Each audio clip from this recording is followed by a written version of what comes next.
Hello दोस्तों, आप सभी का बहुत बहुत स्वागत है शिवानी मैम हिंदी साहित्य क्लासेस में। कैसे हैं आप सभी?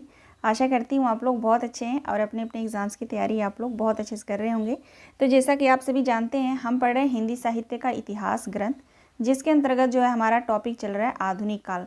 आधुनिक काल को आचार्य रामचंद्र शुक्ल ने काव्य खंड और गद्य खंड 2 भागों में विभाजित किया है। ठीक है, तो अभी तक जो हम पढ़ रहे थे वो गद्य खंड हम पढ़ रहे थे। आज से जो है हम पढ़ेंगे काव्य खंड। ठीक है, अब यहाँ पे देखिए काव्य खंड को जो है आचार्य रामचंद्र शुक्ल ने कितने प्रकरण में विभाजित किया है? तो 4 प्रकरण में। ठीक है, ध्यान दीजिएगा, 4 प्रकरण में विभाजित किया है। ठीक है ना। अब यहाँ पे देखिए मैंने जो है चारों प्रकरण यहाँ पे मैंने लिख रखा है। ठीक है, प्रकरण का नाम भी है और मैंने यहाँ पे जो है प्रकाशन वर्ष भी लिख रखा है। ठीक है, देखते हैं। प्रकरण 1 का नाम है पुरानी धारा। ठीक है, ध्यान रखिएगा, यहाँ पे प्रकरण 1 का नाम जो है पुरानी धारा आचार्य रामचंद्र शुक्ल जो है नाम देते हैं और उसका जो है समय मानते हैं 1900 से लेकर 1925 संवत में। ठीक है, संवत में, और ईस्वी में देखेंगे तो 1843 से लेकर 1868 ईस्वी। ठीक है, प्रकरण 2 का नाम दिया है नई धारा प्रथम उत्थान और प्रथम उत्थान का समय माना है 1868 से 1893 ईस्वी में। ठीक है, संवत में आप लोग निकाल लेना, 57 जो है प्लस कर देना, संवत आ जाएगा। ठीक है, यहाँ पे मैंने ईस्वी ही रखा है। ठीक है, ताकि आप लोग ईस्वी जैसे कि ईस्वी ज़्यादा पूछा जाता है। ठीक है, तो ईस्वी में याद रखेंगे तो ज़्यादा सही रहेगा। ठीक है, देखेंगे प्रकरण 3 का नाम दिया है नई धारा द्वितीय उत्थान। ठीक है, द्वितीय उत्थान काल कह लीजिए। इसका समय जो है 1893 से लेकर 1918 ईस्वी। ठीक है, प्रकरण 4 का नाम दिया है नई धारा तृतीय उत्थान वर्तमान काव्य धाराएं 1918 से लेकर अब तक। ठीक है, तो ये पूरा इंडेक्स है इसका। ठीक है, काव्य खंड का, इसको आप लोग लिख लीजिएगा, मोस्ट इंपॉर्टेंट है, बिल्कुल आसान है, एक बार आप लोग पढ़ेंगे आराम से याद हो जाएगा। ठीक है, आज हम पढ़ेंगे प्रकरण 1 पुरानी धारा। ठीक है ना, आज की क्लास में हम पढ़ेंगे प्रकरण 1 पुरानी धारा। नेक्स्ट जो क्लास होगी वो प्रकरण 2 पे, फिर प्रकरण 3, प्रकरण 4, ऐसे हम पूरा जो है कवर करेंगे। ठीक है, तो ध्यान रखिएगा, आज की क्लास जो है प्रकरण 1 पे हो रही है, पुरानी धारा। ठीक है, चलिए हम पढ़ना स्टार्ट करते हैं। आप सभी दोस्तों का बहुत बहुत स्वागत है। ठीक है, कोई क्लास से नहीं जाएगा, आप लोग पूरे क्लास को ज़रूर देखा करिए। ठीक है, और कमेंट ज़रूर किया करिए मुझे कि क्लास कैसी रही। ठीक है, और क्लास को आप लोग लाइक ज़रूर कर दिया करिए। आप सभी का कमेंट जो है मेरे लिए बहुत इंपॉर्टेंट है, हर क्लास में मैं कहती हूँ। ठीक है, लेकिन आप लोग जो है नहीं कमेंट करते हैं। ठीक है, लेकिन थोड़ा सा आप लोग मेहनत करिए, कमेंट कर दिया करिए, है ना। यहाँ से जो है आप लोग देख सकते हैं प्रकरण 1। ठीक है, प्रकरण 1 काव्य खंड संवत में जो है समय यहाँ पे दिया गया है 1900 से लेकर 1925। ठीक है, 1 मिनट रुक जाइए आप लोग। हाँ ठीक है, यहाँ से जो है आप यहाँ पे जो है ध्यान दीजिएगा, प्रकरण 1 पुरानी धारा के अंतर्गत जो है आचार्य रामचंद्र शुक्ल ने किन किन कवियों को जो है रखा है, ये जानना जो है बहुत महत्वपूर्ण है। तो सबसे पहले कवि जो है यहाँ पे अभी आप देखेंगे, पढ़ेंगे हम लोग, तो सेवक हैं। उसके बाद जो है महाराज रघुवराज सिंह, रीवा नरेश सरदार हैं। यहाँ तक कि इसमें जो है आपको पढ़ने को मिलेंगे राजा लक्ष्मण सिंह और जो है प्रताप नारायण मिश्र भी होंगे, है ना, अंबिका दत्त व्यास भी होंगे, भारतेंदु हरिश्चंद्र, गोविंद गिल्ला भाई पटेल, ये सब सभी, ठाकुर जगमोहन सिंह, इन सभी कवियों को जो है हम पढ़ेंगे। ठीक है, तो ये मोस्ट इंपॉर्टेंट है, आप लोग ध्यान रखिएगा। और अलग से मैं तो कहती हूँ आप लोग एक अलग से जो है नोट्स बना रहे होंगे तो उस नोट्स में आप लोग मेंशन कर लीजिएगा, लिखिएगा प्रकरण 1 काव्य खंड। ठीक है, समय लिख लीजिएगा, पुरानी प्रकरण 1 पुरानी धारा। ठीक है, पुरानी धारा के अंतर्गत जितने भी कवि मैं पढ़ा रही हूँ उन कवियों का नाम लिख लीजिएगा। ठीक है, तो बहुत आसानी हो जाएगा आप लोगों के लिए पेपर सॉल्व करना। पूछा जाता है यहाँ से प्रश्न, इसीलिए मैं आप सभी को जो है बता रही हूँ। ठीक है ना, अब यहाँ पे जो है पुरानी धारा के अंतर्गत जो है यहाँ पे देखेंगे, हम पढ़ेंगे गद्य के आविर्भाव का विकास काल से लेकर अब तक कविता की वह परंपरा भी चलती आ रही थी जिसका वर्णन भक्ति काल और रीति काल के भीतर हुआ है। ठीक है, अब जो हम रीति काल भक्ति काल के अंतर्गत जो कविताएं की परंपरा जो चलती आ रही थी उसके बारे में जो है यहाँ पे जिक्र करते हैं शुक्ल जी। आगे कहते हैं कि भक्ति भाव के भजनों, राजवंश के ऐतिहासिक चरित काव्यों और अलंकार और नायिका भेद के ग्रंथों तथा श्रृंगार और वीर रस के कवित्व सवैयों और दोहों की रचना बराबर होती आ रही हैं, यानी कि भक्ति काल से लेकर रीति काल तक। ठीक है, आगे कहते हैं कि नगरों के अतिरिक्त हमारे ग्रामों में भी न जाने कितने बहुत अच्छे कवि पुरानी परिपाटी के मिलेंगे। ठीक है, यानी कि आपको इस पुरानी धारा में जो अभी कवि हम पढ़ेंगे, इनमें से कई कवि जो है भक्ति काल में भी थे, रीति काल में भी थे। ठीक है, भारतेंदु युग में भी आपको, जैसे अभी हमने गद्य में जो पढ़ा तो उसमें प्रथम उत्थान में जो हमने भारतेंदु युग को पढ़ा। ठीक है, तो भारतेंदु युग में जो थे भारतेंदु हरिश्चंद्र, उनके बारे में हमने पढ़ा था। ठीक है, तो वही यहाँ पे कह रहे हैं कि पुरानी परिपाटी के भी कवि मिलेंगे। ब्रज भाषा काव्य की परंपरा गुजरात से लेकर बिहार तक, कुमायूं गढ़वाल से लेकर दक्षिण भारत की। ठीक है, यहाँ से ध्यान दीजिएगा। ठीक है, यहाँ से जो है, एक मिनट रुक जाइए, इसको हटा देती हूँ, यहाँ से ध्यान दीजिएगा। ठीक है, ब्रज भाषा कहते हैं, ब्रज भाषा काव्य की परंपरा जो है गुजरात से लेकर बिहार तक और कुमायूं, ठीक है, कुमायूं गढ़वाल से लेकर दक्षिण भारत की सीमा तक बराबर चलती आई है। आगे कहते हैं, कश्मीर के किसी ग्राम के रहने वाले ब्रज भाषा के एक कवि का परिचय हमें जम्मू में किसी महाशय ने दिया था और शायद उनके 2-1 सवैये भी सुनाए हैं। ठीक है, ये परिचय दे रहे हैं जो हम पहले पढ़ चुके हैं। तो इस यहाँ भी वही है, परिचय ही है, तो इसको हम छोड़ देंगे। ठीक है, यहाँ से देखिए, यहाँ से हम देखेंगे। ठीक है, कहते हैं ब्रज भाषा काव्य परंपरा के कुछ प्रसिद्ध कवियों और उनकी रचनाओं का उल्लेख जो है नीचे दिया जाता है। कुछ कवि नहीं हैं, बहुत सारे कवि हैं इसमें। ठीक है, लेकिन पहले कवि जो हैं सेवक हैं, तो मोस्ट इम्पॉर्टेंट है। ठीक है, किसी भी प्रकरण में ध्यान रखिएगा, जो पहले कवि हैं, दूसरे कवि हैं, 5 तक तो आप निश्चित रूप से उसको अच्छे से याद कर लीजिएगा। ठीक है, वो मैं अभी आगे आपको बताती चलूँगी। ठीक है, जैसा कि यहाँ पे देख सकते हैं, सेवक, पहले कवि हैं सेवक। ठीक है, आप लोग को जो मैं रीतिकाल पढ़ा रही थी, तो वहाँ पे मैंने पढ़ाया था कि शुक्ल जी ने रीतिकाल के अंतर्गत जो है 3 ठाकुर माने। ठीक है, 3 जो है ठाकुर माने थे। ठीक है, 3 ठाकुर माने थे। 2 जो है असनी वाले ठाकुर, 2 कौन थे, तो असनी वाले ठाकुर। ठीक है, असनी वाले ठाकुर।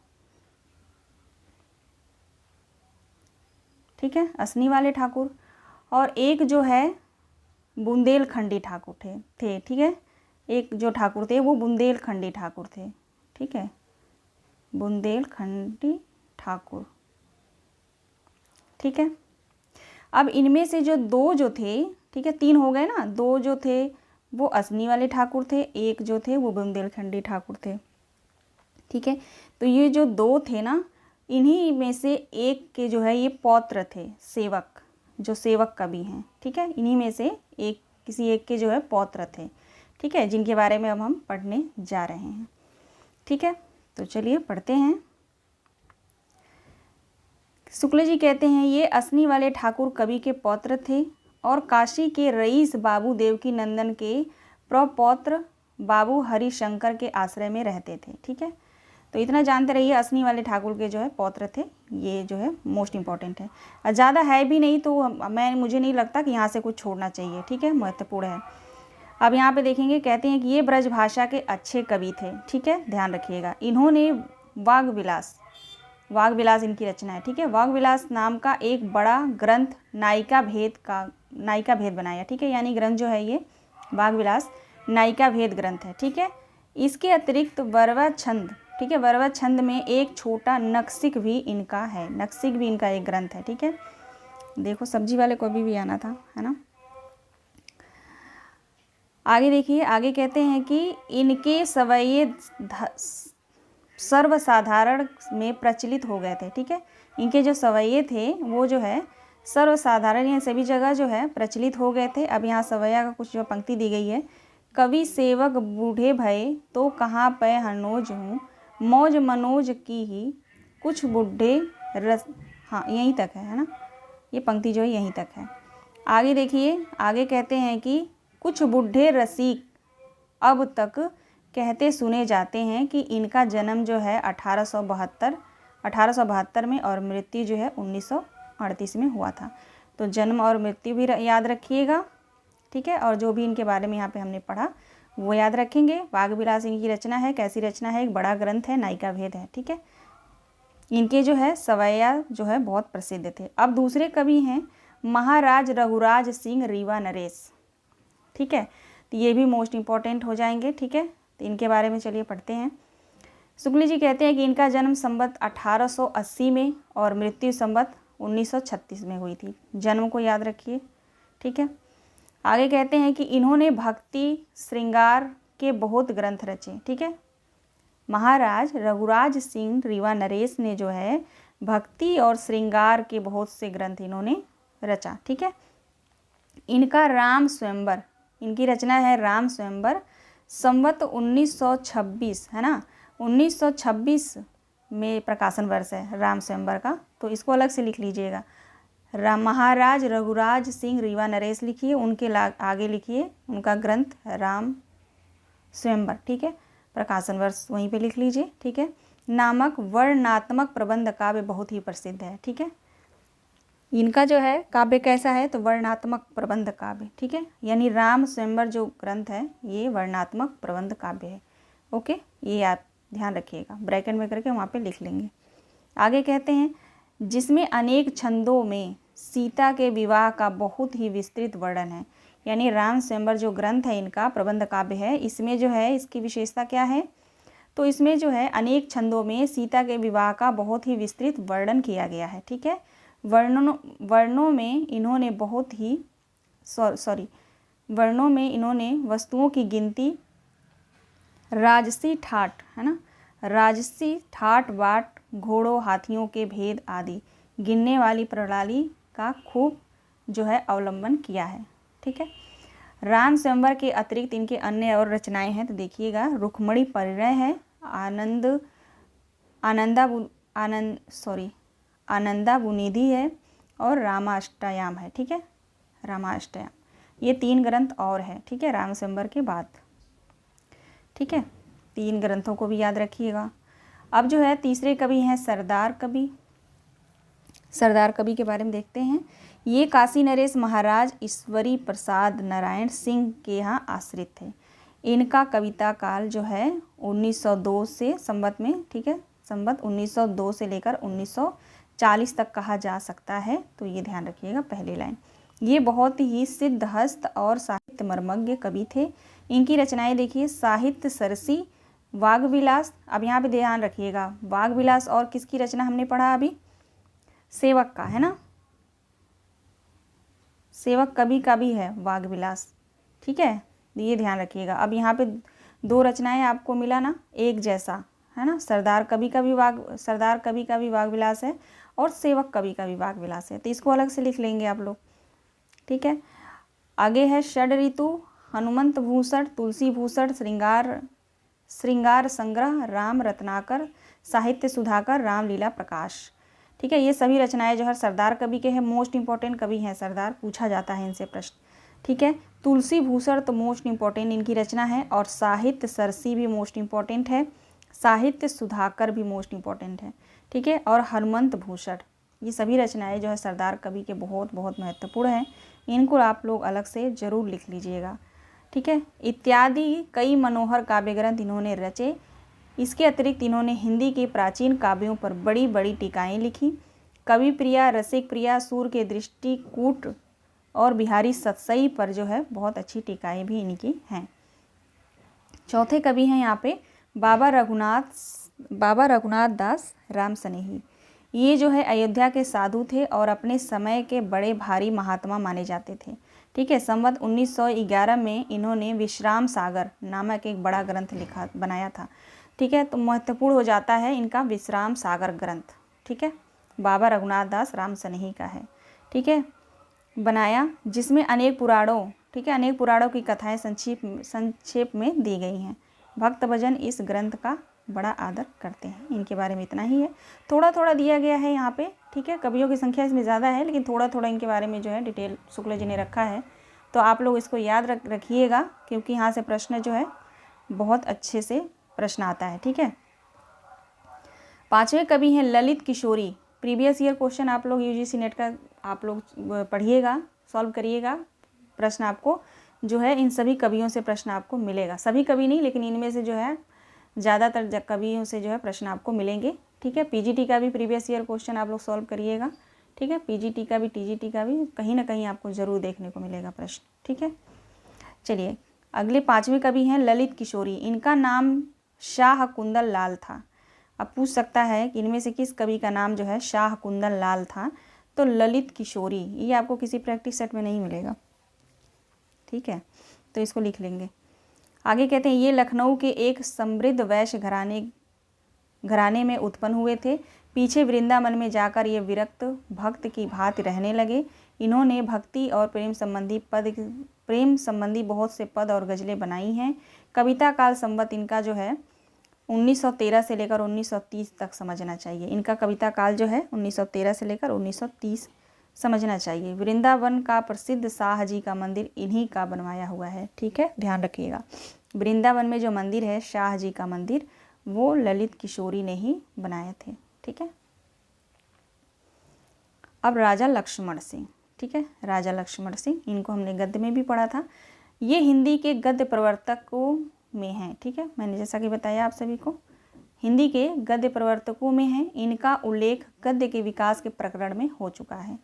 इनकी ब्रज भाषा की कविता बड़ी ही मधुर और सरस होती थी। ब्रज भाषा के सहज मिठास इनकी वाणी से टपकी पड़ती, ठीक है, टपकी पड़ती। इनके शकुंतला, ध्यान दीजिएगा, इनके शकुंतला नाटक है ना इनका, शकुंतला के पहले अनुवाद में, जो इन्होंने शकुंतला का अनुवाद किया था, पहले अनुवाद में, यहाँ पे शुक्ल जी कह रहे हैं शकुंतला के पहले अनुवाद में तो पद्य न था, पर पीछे जो संस्करण इन्होंने निकाला उसमें मूल श्लोकों के स्थान पर पद्य जो है रखे गए हैं, ठीक है। आगे कहते हैं ये पद्य बड़े ही सरस हुए, ठीक है, इसीलिए इनका जो है काव्य खंड में जो है नाम आया है यहाँ पे, ठीक है। आगे कहते हैं कि इनके उपरांत संवत 1938 और 1940 के बीच इन्होंने मेघदूत का एक बड़ा ही ललित और मनोहर अनुवाद निकाला था। किसका? तो मेघदूत का, ठीक है, मेघदूत का बड़ा ही ललित और मनोहर अनुवाद निकाला था। मेघदूत जैसे मनोहर काव्य के लिए ऐसा ही अनुवादक होना चाहिए। आगे शुक्ल जी कहते हैं कि इस अनुवाद के सवये बहुत ही ललित और सुंदर हैं। जहाँ चौपाई दोहे हैं वे स्थल जो है उतने सरस नहीं हैं, यानी जहाँ पे चौपाई दोहे हैं वे जो है स्थल उतने सरस नहीं है, ठीक है। तभी ये बात हो गई राजा लक्ष्मण सिंह के बारे में। अब जो है 7वें कवि हैं लक्षीराम ब्रह्मा भट्ट, ठीक है। इनका जन्म जो है संवत 1898 में अमोढ़ा, ठीक है, जिला बस्ती में हुआ था। ये कुछ दिन अयोध्या नरेश महाराज मान सिंह के यहाँ, जो प्रसिद्ध कवि द्विजदेव, ठीक है, द्विजदेव का जो है नाम था पूरा ना महाराज मान सिंह, ठीक है। तो ये जो है कुछ दिन अयोध्या नरेश महाराज मान सिंह, जो प्रसिद्ध कवि द्विजदेव के यहाँ जो है यहाँ रहे थे, ठीक है। पीछे बस्ती के राजा शीतल बख्श सिंह है ना, शीतला बख्श सिंह से जो एक अच्छे कवि थे, बहुत ही भूमि पाई थी। आगे कहते हैं दरभंगा पूर्णिया आदि के अनेक राजधानी में इनका सम्मान हुआ। प्रत्येक सम्मान करने वाले राजा के नाम पर इन्होंने कुछ न कुछ रचना की है। अब इनकी रचनाएं कौन कौन सी हैं? लक्षीराम की ध्यान दीजिएगा, मान सिंहाष्टक, ठीक है, प्रताप रत्नाकर, प्रेम रत्नाकर, ठीक है, प्रेम रत्नाकर जो राजा बस्ती के नाम पर है, ठीक है, प्रेम रत्नाकर। उसके बाद जो लक्ष्मीश्वर रत्नाकर, ये जो है दरभंगा नरेश के नाम पर है। और रणेश्वर, ठीक है, रणेश्वर कल्पतरु, ये जो है गिद्धौर नरेश के नाम पर है, ठीक है। खैर ये पढ़ लीजिए, ये नाम याद करने की ज़रूरत नहीं है, लेकिन ये रचनाएं जो है आप याद रखिएगा। कमलानंद कल्पतरु, ठीक है, कमलानंद कल्पतरु मोस्ट इंपॉर्टेंट रचनाएं है इनकी। और मान सिंहाष्टक मोस्ट इंपॉर्टेंट है, ठीक है। इत्यादि जो है इन्होंने अनेक रसों पर कविता की है, ठीक है। चलिए आगे देखते हैं।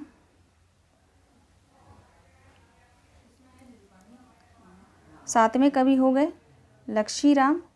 अब जो है यहाँ पे देखिए, समस्या पूर्ति बहुत जल्दी करते थे, यानी जो लक्षीराम जो थे वो समस्या पूर्ति जो है बहुत जल्दी करते थे, यानी पंक्तियाँ दी जाती हैं समस्या पूर्ति, उसको जो है पूरा करना होता है, ठीक है। वही जो यहाँ पे कह रहे हैं शुक्ल जी, ये जो है समस्या पूर्ति बहुत जल्दी करते हैं।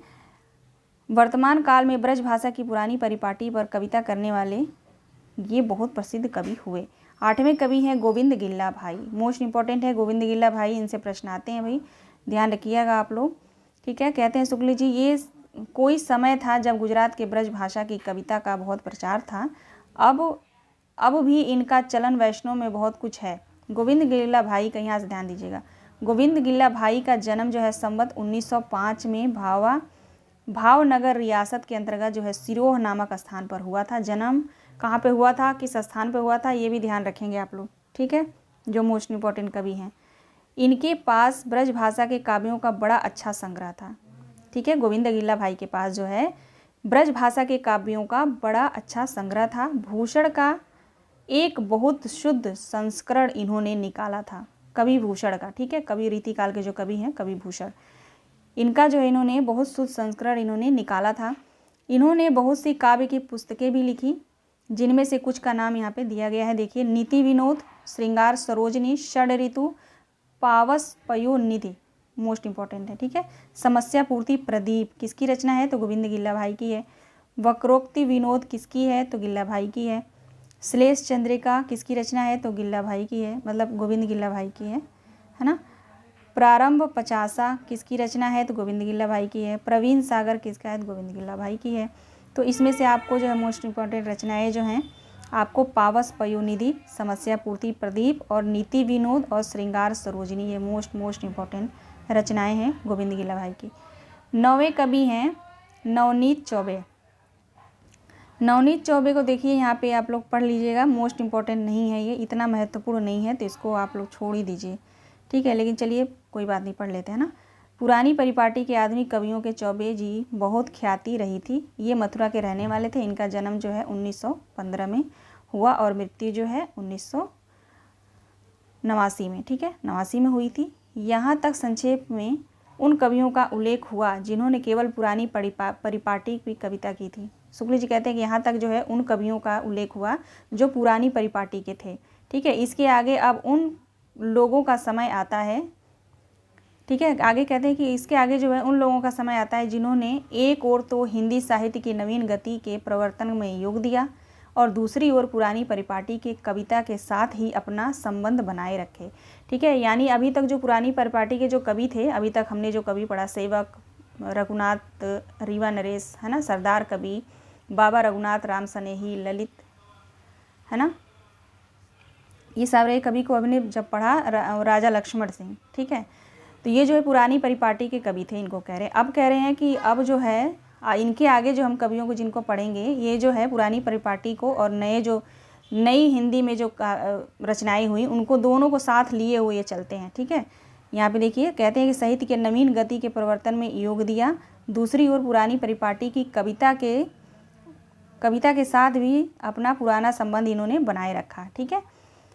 ऐसे लोग में भारतेंदु हरिश्चंद्र, प्रताप नारायण मिश्र और उपाध्याय पंडित बद्रीनाथ चौधरी प्रेमघन, ठाकुर जगमोहन, पंडित अंबिकादत्त व्यास और बाबू रामकृष्ण वर्मा मुख्य हैं, ठीक है। अब जितना यहाँ पे नाम दिया है वो आपको पढ़ना पड़ेगा, मोस्ट इम्पॉर्टेंट है, ठीक है। 1 2 3 हो गए, 4 5 6 कवि हैं, ठीक है। तो चलिए हम पढ़ते हैं।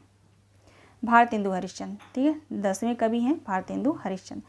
भारतेंदु जी ने जिस प्रकार हिंदी गद्य की भाषा का परिष्कार किया, उसी प्रकार काव्य की ब्रज भाषा का भी। उन्होंने देखा कि बहुत से शब्द जिन्हें बोलचाल से उठे और 100 वर्ष हो गए, ठीक है। कहते हैं शुक्ल जी कि उन्होंने देखा कि बहुत से शब्द जिन्हें बोलचाल से उठे कई सौ, है ना, कई सौ वर्ष हो गए थे, कवित्वों और सवैयों में बराबर लाए जाते हैं। इनके कारण कविता जनसाधारण की भाषा से दूर पड़ती जाती है।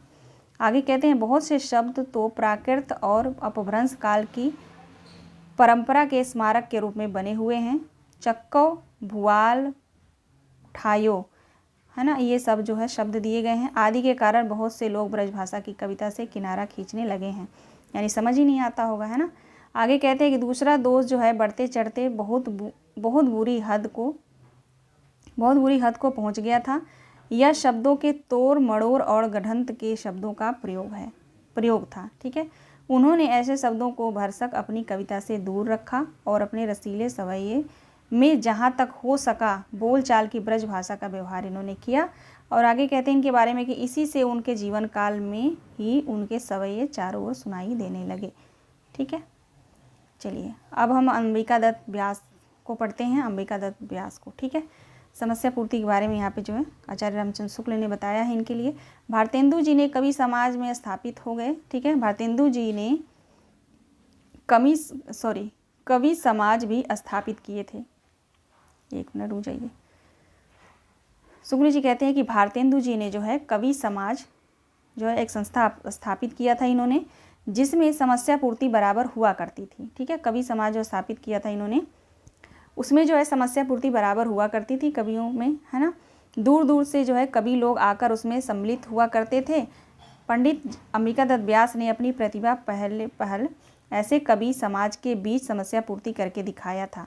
भारतेंदु के श्रृंगार रस के कवित जो है सवये बड़े ही सरस और मरम स्पर्शी होते थे। किसके? भारतेंदु जी के। जैसे यहाँ पे भारतेंदु की पंक्ति है, प्रिय प्यारे तिहारे निहारे बिना दुखिया अखिया नहीं मानत। बहुत मोस्ट इंपॉर्टेंट पंक्ति है और जल्दी से याद भी हो जाता है। ठीक है, मरे हो पे आँखें ये खुली ही रही जाएगी। ठीक है, आदि उक्तियों का रसिक समाज में बड़ा ही आदर रहा।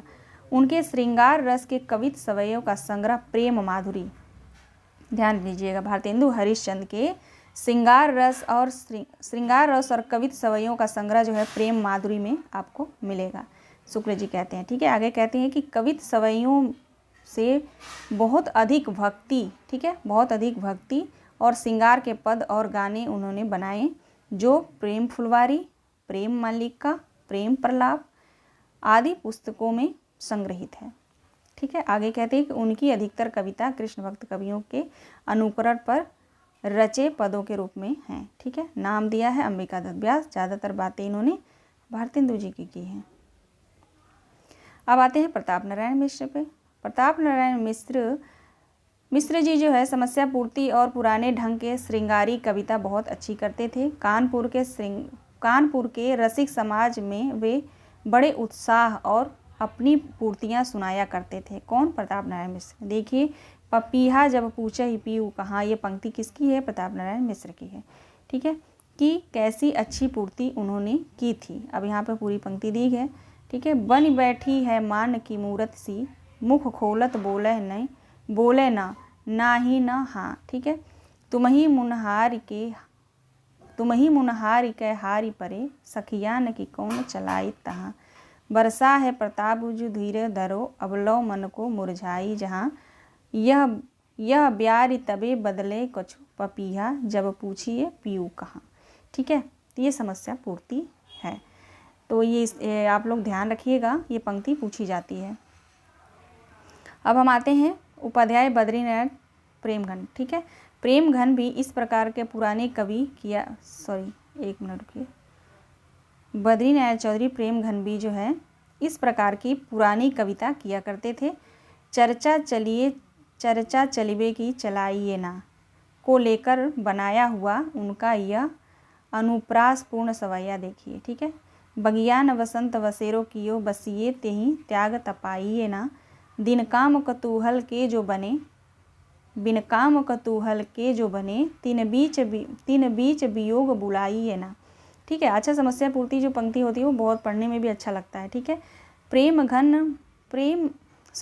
घन प्रेम बढ़ाए के प्रेम अहो, बिथा बार वृथा बरसाइए ना, चित चैत की चांदनी चाह भरी, चर्चा चलबे की चलाइयो ना।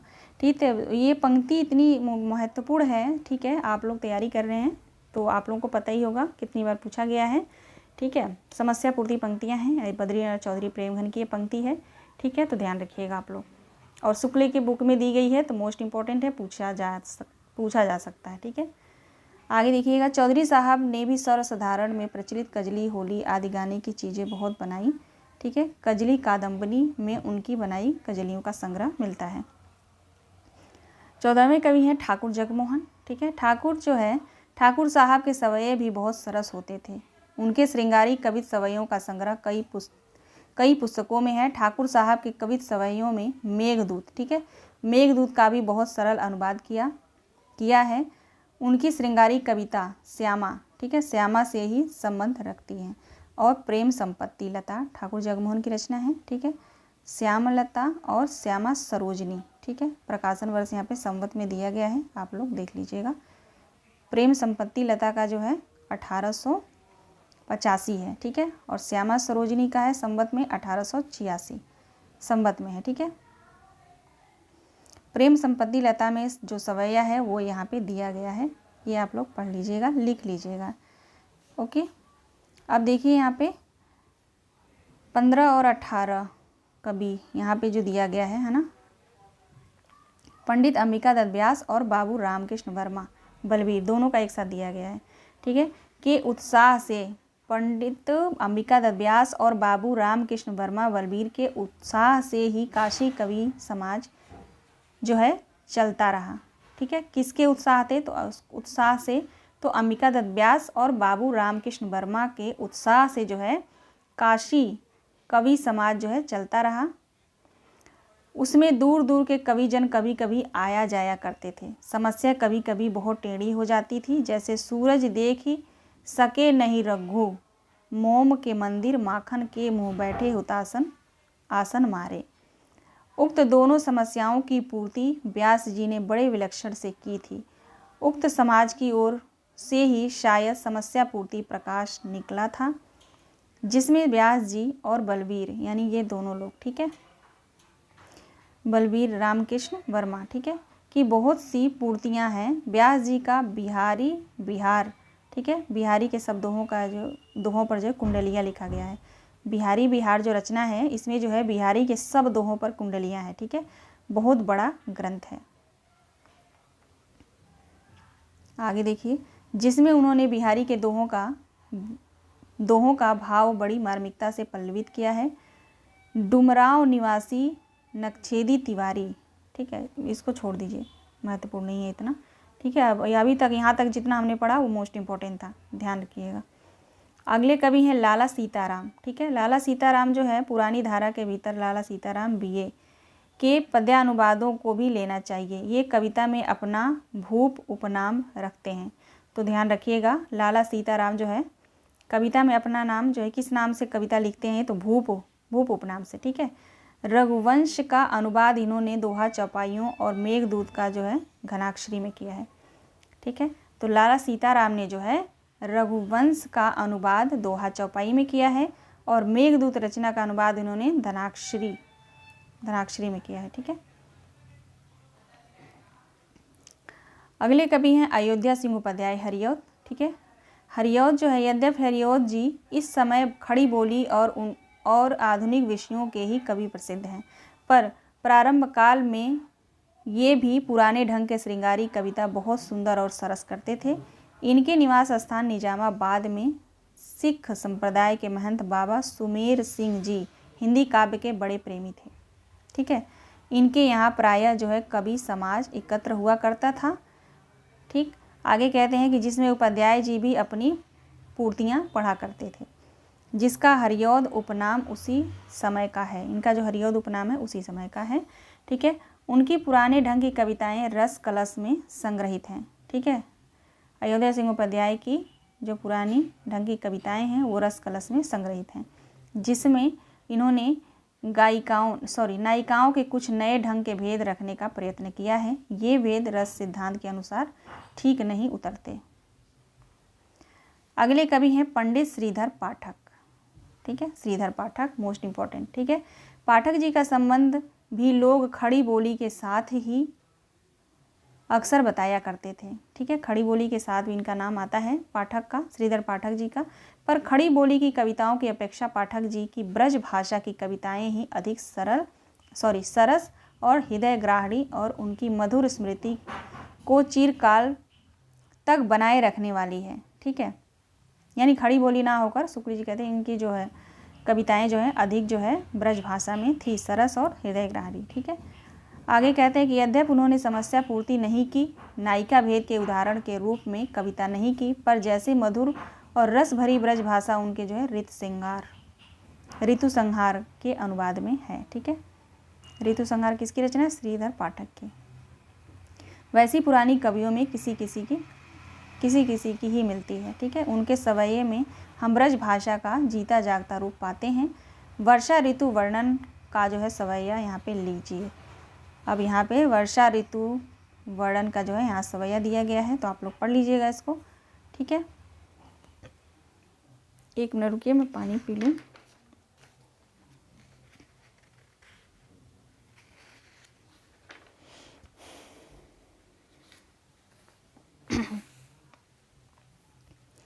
चलिए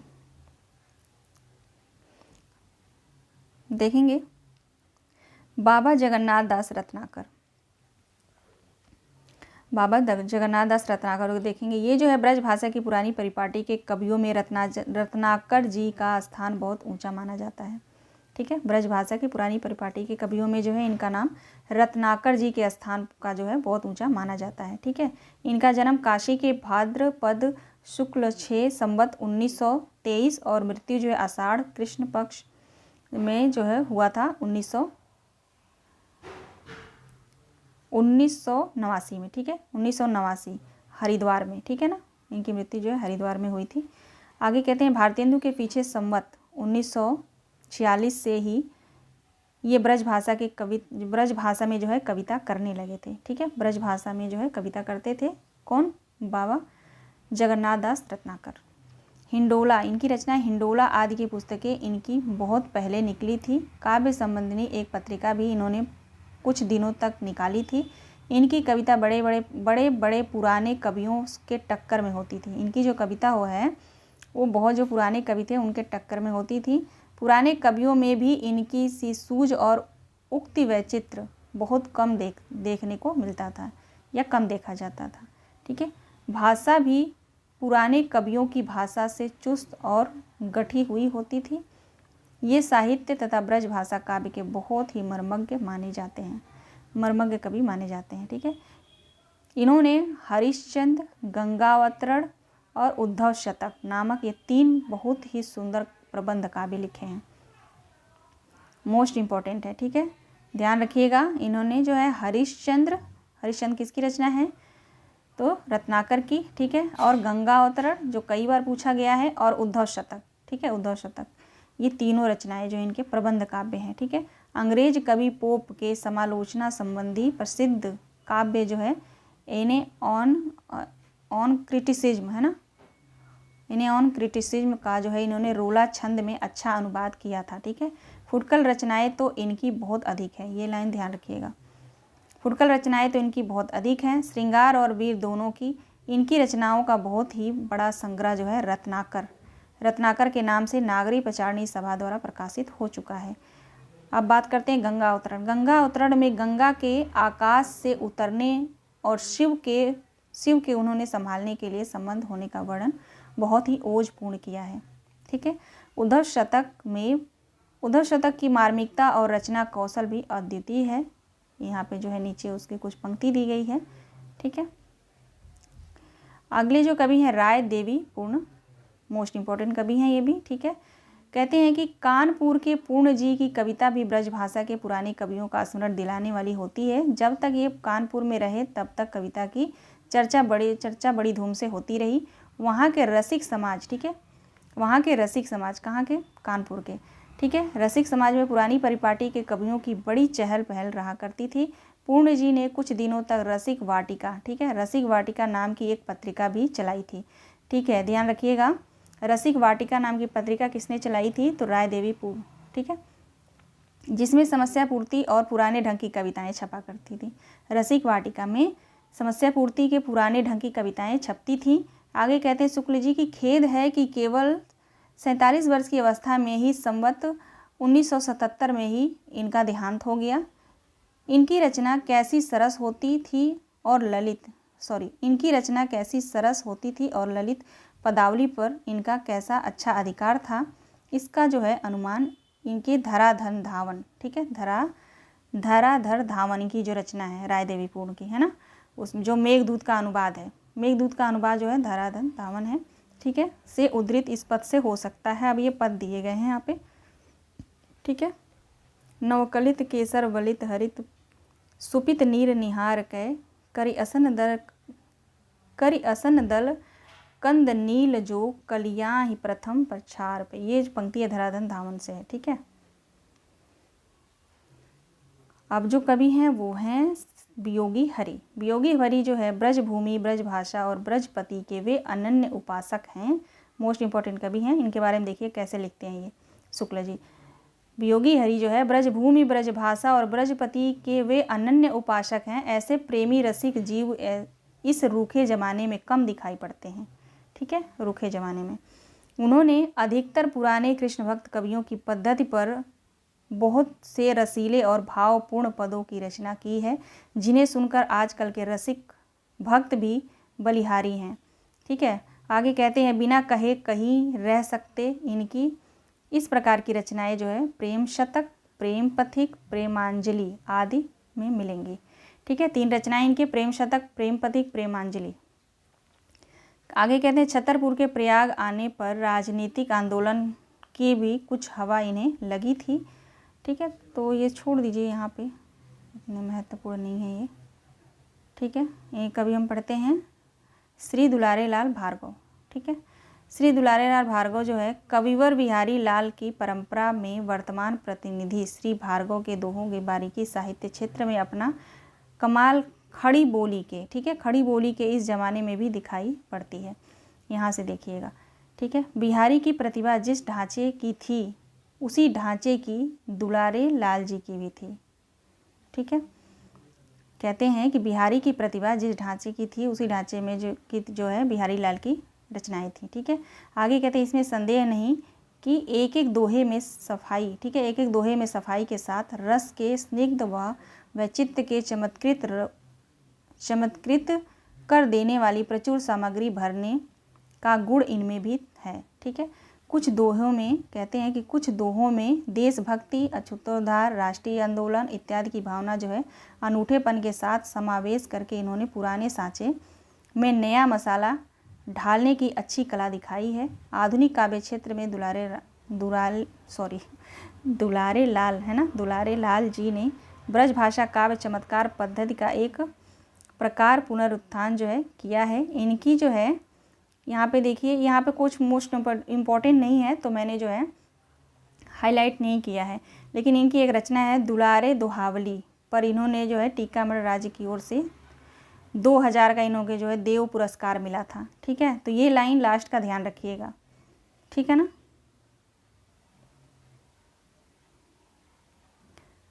इनके बारे में यहाँ पे नीचे दिया गया है।